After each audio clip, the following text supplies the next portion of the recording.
দুই ছেলে তো সবসময় আমার সাথেই আছে, এটা তো আপনারা দেখতেই পাচ্ছেন। এক ছেলে আমি বাইরে শো করতে গিয়েছি, সে এখানে ফোন করে খবর নিচ্ছে, হ্যালো পাপ্পা আমার জন্য এটা এনো এটা এনো, আমরা এখানে যাব।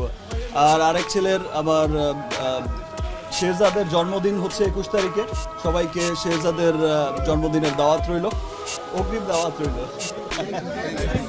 শেহজাদের জন্য সবাই দোয়া করবেন। এই যে আমার পার্সোনাল লাইফের বিষয়টা যেটা বললেন আপনি, আমার পার্সোনাল লাইফের এই বিষয়টা উঠে আসার পরেই বা জানার পরেই কিন্তু একটা মহল আমার পেছনে লেগেছিল।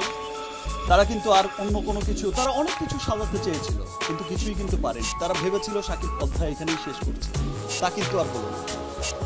তারপর হলো গিয়ে যে ওই সময়ের সুযোগটা নিয়েই কিন্তু তারা হচ্ছে আবার এই প্রতারককে খুঁজে বের করেছে, এইরকম একটা প্রতারকের আবার একটা নাটক সাজিয়েছে।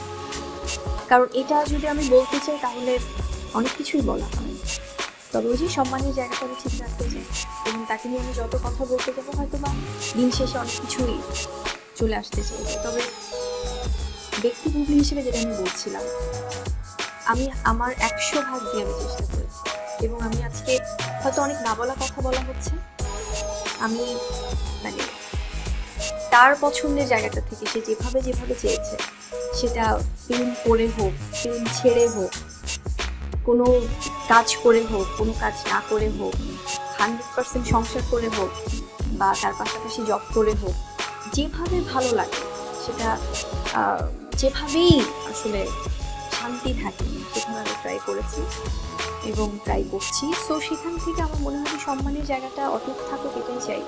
আমি আমার জায়গা থেকে যেটা আমি একটু বলেছি যে আমার দোষ হলে তো আমি এভাবে আসলে তাকে নিয়ে এত পজিটিভ থাকি না। এত কিছুর পরেও আমি তাকে এভাবে সম্মান করতাম, কারণ হয় কি, আমরা একটা কথা বলেই থাকি যে আপনাকে যে সম্মান করবে আপনি তাকে